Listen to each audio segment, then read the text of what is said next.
Welcome to the Bitcoin.com weekly update. My name's Corbin Fraser. Today is Friday, November 13th, 2020, and today we'll be discussing the upcoming Bitcoin Cash network upgrade. But first, here's a few stories that caught our eye. 20 Satoshi-era block rewards were transferred early Sunday morning. 1,000 BTC, roughly $15.5 million from 10 years ago, were moved. Estimates believe there's around 1.5 to 2 million sleeping Bitcoins sitting in addresses as the coins have never moved. A large portion of the stash is assumed to be Satoshi Nakamoto's, as it is believed they mined around up to 1.1 million BTC. We have seen this happen a few times recently, and again, the coins spent on Sunday saw the corresponding Bitcoin Cash spent as well. But Blockchain Explorer data showed that the corresponding BSV Coinbase rewards were actually not spent. So what does this mean? Is Satoshi back, or is this just someone else, an early Bitcoin user, Bitcoin miner from early heydays? Let us know in the comments. We'd love to hear from you. And next, Dr. Doom, Nouriel Roubini, changes his Bitcoin stance. So in a Senate hearing in October 2018, the long-standing Bitcoin critic called cryptocurrencies the mother of all scams and bubbles. And he also said the cryptocurrency world is a stinking cesspool and is fundamentally worth nothing. So, however, Dr. Doom may have changed his view to a certain extent.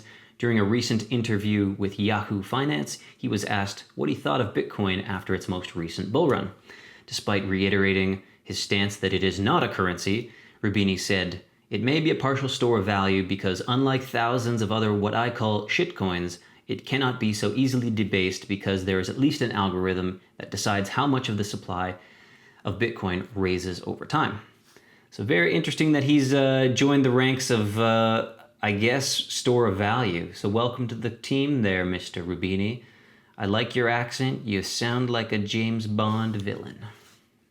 Ethereum had an accidental fork. So the Ethereum blockchain suffered an unintended hard fork or chain split on Wednesday. A number of exchanges, including Binance, halted withdrawals temporarily. Some users complained about Oracle and price feed delays. Ethereum Foundation member Peter Sagali commented, "Technically you are correct that it was an unannounced hard fork from a bad chain to the good one. That said, silently fixing a bug that's been dormant for 2 years has a much lower chance of causing a disruption than raising awareness to it. We strive to minimize potential damage." So yeah, it seems like an old bug occurred in an old version of the node software for Ethereum. This led to Infura, which is some software that a lot of Ethereum wallets and other Bitcoin wallets use to be able to send and receive and track the value of users' wallets balances. And unfortunately, when Infura went down, so did many wallets. This led to an inability for many users to send their Ethereum, and actually led to very, very cheap and affordable Ethereum fees for about 5 hours, which was quite nice. I think the most surprising thing about this story in particular is that despite this bug being found and despite the kind of potential headache that this caused for many users, the price of Ethereum barely even moved, which is a very bullish sign in my opinion. And our big story, the Bitcoin Cash network upgrade. So the Bitcoin Cash network upgrade will have a scheduled upgrade this Sunday, November 15th. These upgrades have occurred every 6 months with the aim of building a peer-to-peer online currency viable as global money with fast payments, microtransaction fees, and secure privacy. The latest feature to be added to the Bitcoin Cash network is something called ACERT difficulty adjustment algorithm. This DAA fix is hoped to improve the stability of the 10-minute block times, which are typically found in Bitcoin and Bitcoin Cash. However, recently, Bitcoin Cash has had some pretty wonky block times with mining pools doing something called switch mining, where they move all of their hash rate to 1 and then moving some off, and it causes these wild swings in block confirmation times. However, the community is also preparing for a contentious hard fork. One of the BCH full node projects has introduced the Infrastructure Funding Proposal, otherwise known as the IFP, into their codebase. This controversy stems from IFP being a self-funding mechanism, taking 8% of the block reward, with 4% going to the node developers and 4% going to the Global Network Council, which is kind of their version of a governance model that will allow them to spend money on worthy projects and people doing interesting things and useful things for the Bitcoin Cash network. As this is something that has never been done before on Bitcoin, it has led to debate online regarding the proposal. So what does this mean for holders, and especially those using the Bitcoin.com wallet? So we will be closely monitoring the situation up until the time of the network upgrade, with our number one priority being the best cryptocurrency experience possible for our users. We will support the version of Bitcoin Cash which retains the longest proof of work. Other cryptocurrencies will only be added after careful consideration by our team. The Bitcoin.com wallet is a fully non-custodial wallet. So what does that mean? It means only you hold your private keys, and so long as you have access to those private keys, your funds will be safe, including any potential airdrop coins or forked coins that come out of potential Bitcoin Cash network fork. In the event of a chain split, there will be splitting tool services available thanks to the community, and we'll be sharing those once we've confirmed that they're safe for our users. It should be noted that Bitcoin Cash came about as a result of a lack of consensus regarding the block size, and now allows for more transactions on the blockchain. This freedom for users, developers, exchanges, and miners to support the network of their choice is what makes cryptocurrencies unique compared to other cryptocurrencies mandated by central authorities, as well as normal currencies mandated by central authorities. All in all, the Bitcoin Cash network upgrade, this one's a bit messy. Nobody wants to see a hard fork. Nobody wants to see another chain split on Bitcoin Cash. I still believe in the idea of Bitcoin Cash being a useful currency for the world. That the whole goal of peer-to-peer cash for the world is wildly important, especially in the weird world of 2020. But whether or not you are calling Bitcoin Cash a little bit goofy over this, you have to remember that cryptocurrencies are only as goofy as the people building and running them. Sadly, there's two different groups that don't seem to get along inside of the Bitcoin Cash community. It seems like they're just going to have a little bit of a divorce.